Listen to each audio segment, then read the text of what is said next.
Carl Jung uncovered 7 psychological landscapes that obliterate 90% of individuals' mental fortitude. These aren't tangible locations. They're cognitive snares you walk into daily without awareness. Most individuals spend years within these environments wondering why they feel exhausted, worried, or confused. They criticize themselves. But Jung understood the reality. Specific environments actually restructure your brain to function against you. In 1961, Jung worked with a patient who appeared completely healthy, but was gradually deteriorating mentally.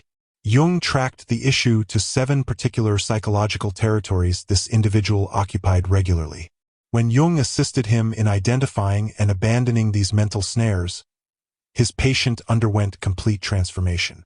Today, I'll reveal precisely which locations are damaging your psyche, how to identify when you're caught within them, and Jung's liberation method that can preserve your sanity. Because what Jung revealed about these hazardous territories will transform how you perceive every relationship, every environment, and every choice for your entire life. But before we continue, please like this video, share it with people who might find it valuable, and write in the comments which city you're watching our YouTube channel from. The primary and most hazardous location Jung identified is the resonance chamber, where every voice surrounding you reflects your own thoughts, convictions, and prejudices back until they seem like absolute reality. Jung's patient devoted hours daily in social organizations and political meetings where everyone shared his precise perspectives, anxieties about societal transformations, and hostility toward specific groups. He believed he was staying educated, but Jung realized he was becoming psychologically contaminated. Here's what occurs to your mind in a resonance chamber. Your neural connections actually deteriorate. Dr. Matthew Lieberman's studies at UCLA demonstrate that when you're never confronted, your analytical thinking abilities weaken like unused muscles. Jung termed this group possession. When collective reasoning replaces personal thought, the patient ceased questioning anything because questioning seemed like disloyalty. His perspective became inflexible, delicate, and afraid of alternative viewpoints. The warning indicators you're caught in a resonance chamber. You can anticipate what everyone around you will express about any subject. Alternative opinions seem personally threatening rather than intellectually stimulating. You've ceased asking, what if I'm incorrect about your fundamental beliefs? Your discussions strengthen rather than question your reasoning. Jung discovered that individuals in resonance chambers don't simply stop developing. They begin contracting. Their minds become smaller, more frightened, and more reliant on the collective for psychological security. But this is merely the start of how these locations destroy you, because resonance chambers make you mentally vulnerable. Consequently, you become susceptible to the second hazardous location, the evaluation battlefield, where your value is assessed against everyone else's accomplishments and position. Jung's patient, already weakened from resonance chamber reasoning, began obsessively evaluating his existence to others in his social environment. Every achievement story from acquaintances seemed like personal defeat. Every accomplishment seemed pointless because someone else had achieved more. Dr. Rachel Kaliger's studies at the University of the West of England confirm what Jung witnessed. Continuous evaluation literally reduces the prefrontal cortex, the brain section responsible for self-esteem and decision-making. Here's the psychological snare. Evaluation doesn't inspire you to advance. It conditions your brain to discover inadequacy everywhere. Jung called this the expansion-contraction pattern. You either feel superior or inferior, never simply yourself. The patient informed Jung, "I received a promotion at work, but all I could consider was how my college friend became CEO quicker. His accomplishments became pointless because they weren't comparative victories." Warning indicators you're caught in the evaluation battlefield. Other individuals' achievement makes you feel like a failure. You reach objectives but feel hollow because someone performed better. You modify your existence to match what appears successful rather than what feels correct. Your contentment depends on being ahead of others. Jung realized this location is especially deadly because it separates you from your own principles and aspirations. You cease pursuing what brings you happiness and begin chasing what brings acknowledgement. But the third location is even more cunning. Before we proceed, you must understand the science behind why these locations are so hazardous. Contemporary neuroscience has validated Jung's observations about environmental psychology. Dr. Daniel Siegel's studies show that toxic psychological environments activate chronic cortisol discharge, which actually reduces your hippocampus, the brain area responsible for memory and emotional control. But here's what Jung comprehended before neuroscience could validate it. These locations don't just harm you temporarily. They restructure your default mental condition. Spend sufficient time in toxic psychological environments and your brain begins recreating their patterns even when you're isolated. Jung's patient developed what neuroscientists now term learned powerlessness. His brain had been conditioned by these environments to anticipate failure, criticism, and inadequacy. Even in secure spaces, he couldn't unwind because his neural pathways had been shaped by psychological danger. This is why Jung stated, "Until you make the unconscious conscious, it will control your existence and you will call it destiny." These locations program your unconscious mind to function against you. The most disturbing aspect, most individuals don't realize they're being programmed because the damage occurs slowly, subtly, below conscious recognition. The third hazardous location Jung identified is the acting stage, where genuineness is penalized and you're compensated only for wearing the correct facade. Jung's patient worked in a corporate setting where displaying any weakness was career destruction. He learned to laugh at jokes that weren't amusing, support ideas he disagreed with, and conceal any aspect of himself that didn't match the company atmosphere. Jung called this persona identification, when the facade you wear becomes the only identity you acknowledge. The patient told Jung, "I don't understand who I am anymore. I've been acting for so long that the genuine me seems like a foreigner." This location is psychologically deadly because it conditions you to abandon yourself slowly. Each compromise seems minor, but they accumulate into complete self-betrayal. Dr. Christine Neff's studies on self-compassion demonstrate that individuals caught in acting stages develop severe internal critics. They internalize the harsh criticism of these environments and transport it everywhere. Warning indicators you're in an acting stage.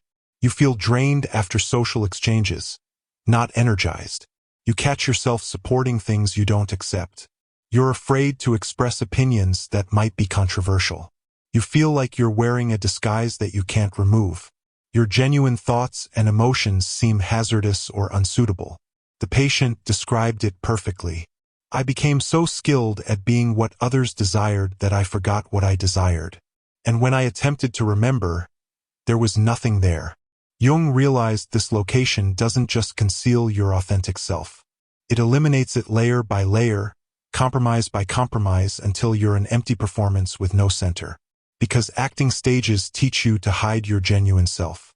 Consequently, you become caught in the fourth hazardous location, the quiet endurance space where emotional requirements are buried under the fantasy of stability. Jung encountered this continuously in his practice.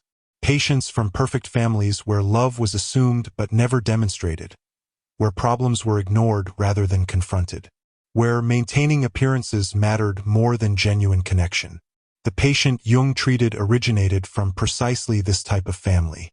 "We never argued," he told Jung, "but we never really communicated either. I learned that having requirements was selfish and expressing pain was weakness." This space creates what Jung called emotional starvation. Your emotional requirements don't vanish when ignored. They decay in the unconscious, creating anxiety, depression, and unexplainable emptiness. Dr. Sue Johnson's studies on attachment demonstrate that emotional suppression in relationships actually disrupts the nervous system. Your body remains in a state of chronic stress because your emotional requirements are continuously unmet. The most hazardous aspect of this location is how ordinary it seems. The patient told Jung, "I thought we were a close family because we never had conflict. I didn't realize that avoiding conflict also meant avoiding intimacy." Warning indicators you're caught in quiet endurance. You feel isolated even when surrounded by individuals. You've learned to manage pain rather than heal from it. Requesting emotional support seems selfish or weak. You have intense emotions, but nowhere secure to express them. Peace in your relationships seems fragile, like it could break if you're too honest. Jung discovered that individuals in this space develop a profound disconnection from their own emotional reality. They know something is incorrect but can't identify it because identifying it would violate the family or group's unspoken regulations. The fifth hazardous location is the exact opposite of silence. The turbulence hurricane, where constant mental stimulation overwhelms your inner voice until you can't hear yourself think. Jung's patient existed in this condition continuously. Newspapers demanding his focus, radio programs feeding anxiety, social gatherings draining his energy, work demands following him home. He filled every quiet moment with reading, conversation, or activity because silence seemed unbearable. But Jung realized this wasn't preference. It was avoidance. The patient was afraid of what he might discover in stillness: unresolved pain, difficult decisions, or aspects of himself he didn't want to confront. Dr. Adam Gazzaley's studies at UCSF demonstrate that chronic mental stimulation actually impairs your ability to form coherent thoughts and make clear decisions. Your prefrontal cortex becomes overwhelmed and begins making impulsive choices just to reduce cognitive burden. Jung called this psychological fragmentation, when your attention is so scattered that you lose the ability to integrate experiences into wisdom. The patient consumed enormous amounts of information but couldn't make sense of any of it. Here's the snare. Turbulence becomes addictive. Your brain adapts to high stimulation and begins craving more intense input to feel ordinary. Quiet moments activate anxiety because your nervous system has forgotten how to self-regulate. Warning indicators you're caught in the turbulence hurricane. Silence makes you immediately reach for a book, newspaper, or turn on the radio. You have strong opinions about everything, but deep understanding of nothing. You feel busy, but can't remember what you accomplished. Slowing down activates anxiety rather than peace. You consume information continuously, but feel empty inside. The patient told Jung, "I stay busy because when I stop, all the things I'm avoiding catch up with me, but I'm so tired of running." Because the turbulence hurricane teaches you to avoid your inner voice. Consequently, you become vulnerable to the sixth hazardous location, the self-betrayal chamber, where you systematically ignore your own requirements, instincts, and truth. This is the most insidious location because it occurs slowly. You say yes when everything inside screams no. You remain in relationships that drain you because leaving seems harder than enduring. You choose comfort over genuineness, safety over development. Jung's patient described it perfectly. "I became so skilled at ignoring my gut instincts that I stopped having them. I made every decision based on what others expected, what seemed practical, or what would avoid conflict." Dr. Bessel van der Kolk's studies on trauma demonstrate that chronic self-betrayal actually disconnects you from your body's wisdom. You lose the ability to recognize what you require, desire, or feel because those signals have been consistently overridden. Jung called this soul loss, not a mystical concept, but a psychological reality where you become estranged from your own core self. The patient said, "I felt like I was living someone else's existence. I couldn't remember the last time I made a decision based on what I actually wanted." This location is particularly hazardous because it masquerades as maturity, responsibility, or selflessness. Society often rewards self-betrayal, making it harder to recognize as a problem. Warning indicators you're in the self-betrayal chamber. You can't remember the last time you checked in with your own emotions.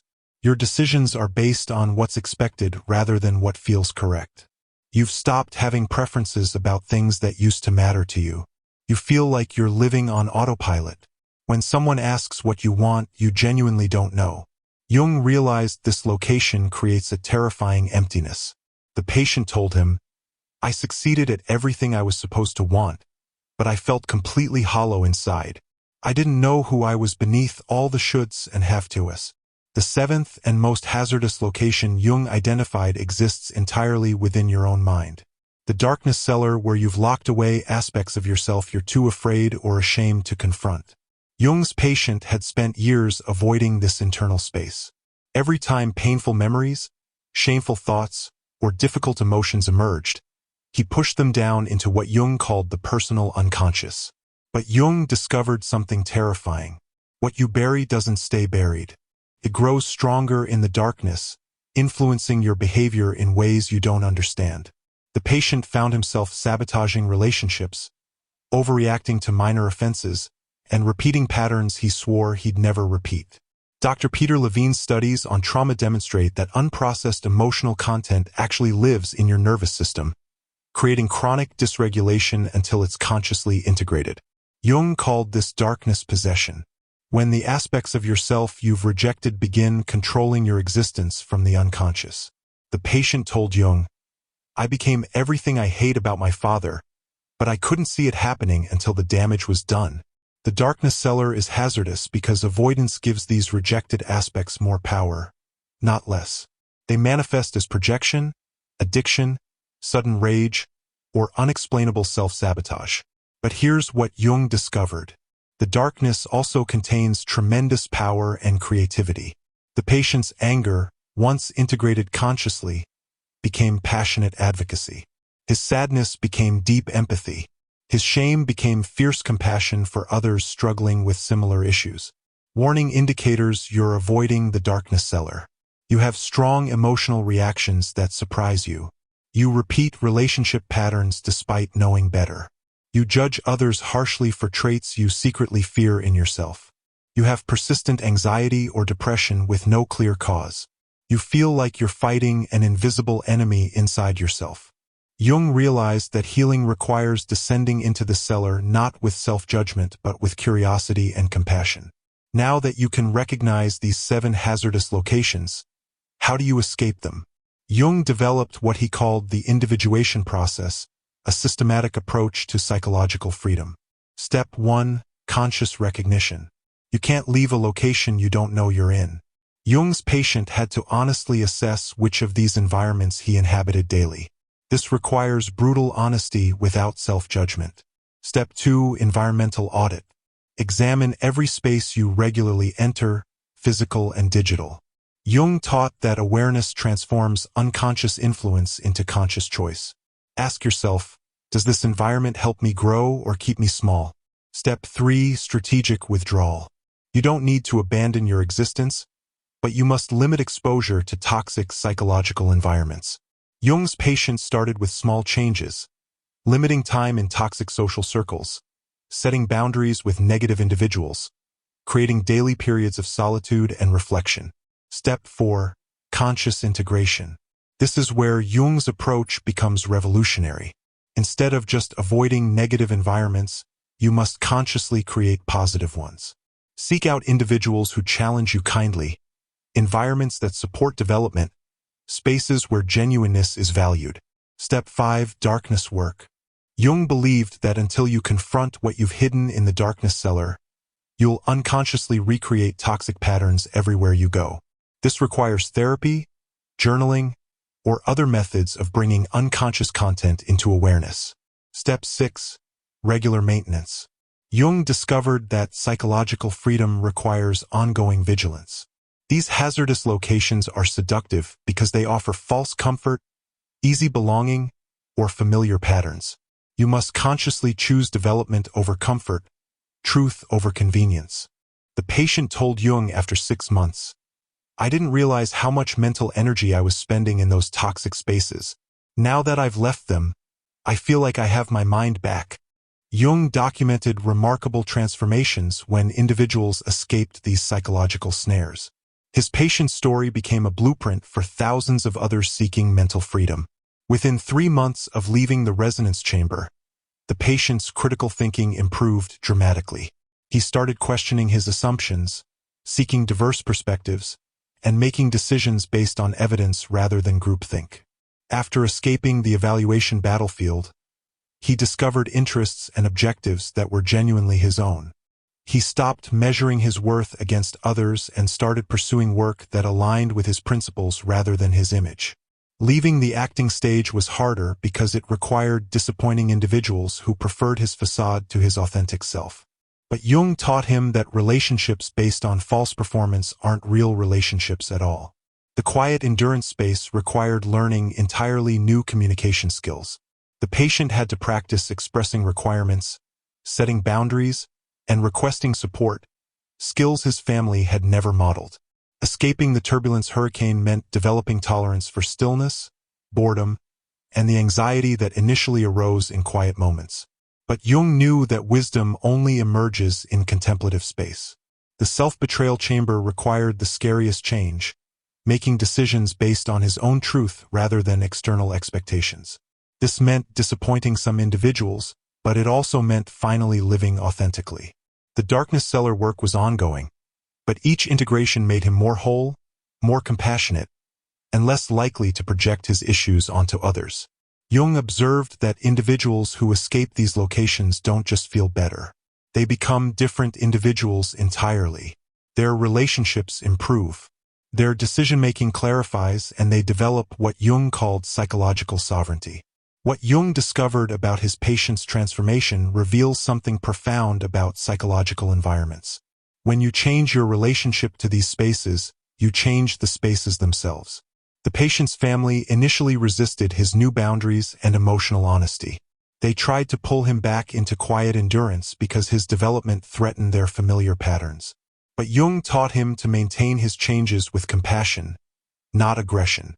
Gradually, his genuineness gave others permission to be real. His sister started expressing her own long-buried emotions. His father admitted to depression he'd hidden for decades.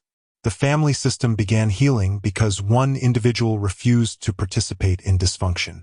At work, the patient stopped performing and started contributing authentically. Some colleagues felt threatened, but others were inspired. He discovered that authentic leadership was more powerful than performance-based people-pleasing. Jung called this the ripple effect of individuation.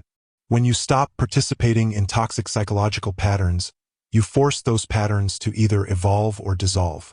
The patient told Jung, "I thought changing myself would make me lonely, but it actually attracted individuals who wanted real connection. I traded many relationships for a few meaningful ones, and it was the best exchange I ever made." This is Jung's ultimate insight about these hazardous locations. They persist because we collectively agree to inhabit them. But when enough individuals choose psychological freedom, the collective environment transforms. Remember Jung's original discovery.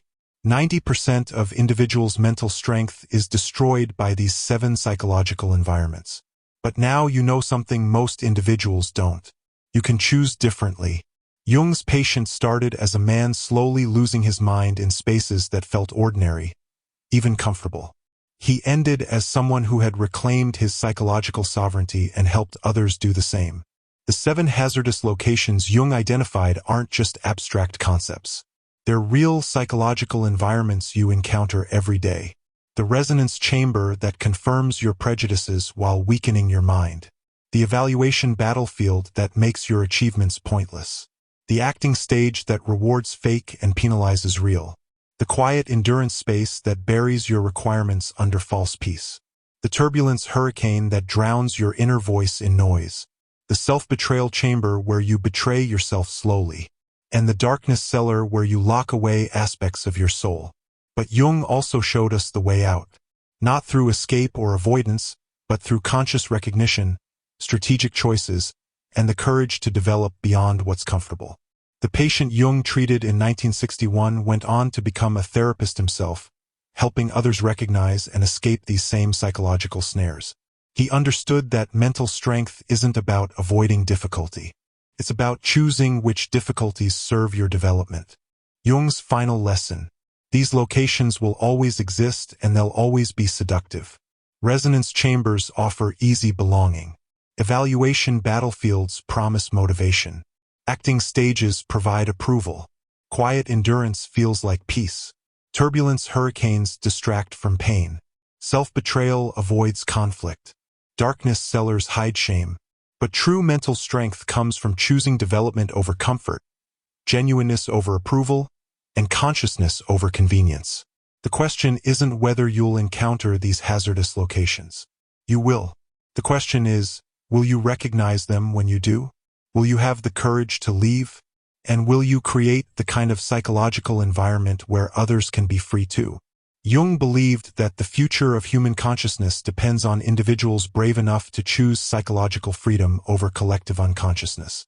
That choice starts with recognizing where you are right now and deciding where you want to be. Your mind is not your enemy, but the locations you allow it to inhabit might be. Which of these 7 hazardous locations have you spent too much time in? Share your recognition in the comments. Sometimes naming where we've been is the first step towards psychological freedom. Don't forget to subscribe for more insights that can transform your relationship with your own mind. If you're ready to explore more of Jung's insights about psychological transformation, check out my video on the most hazardous Carl Jung psychology sign, Stay Alert, where I reveal the warning signs that indicate someone is projecting their unconscious darkness onto you and why immediate withdrawal might be your only protection. Thank you for watching. See you in the next dimension.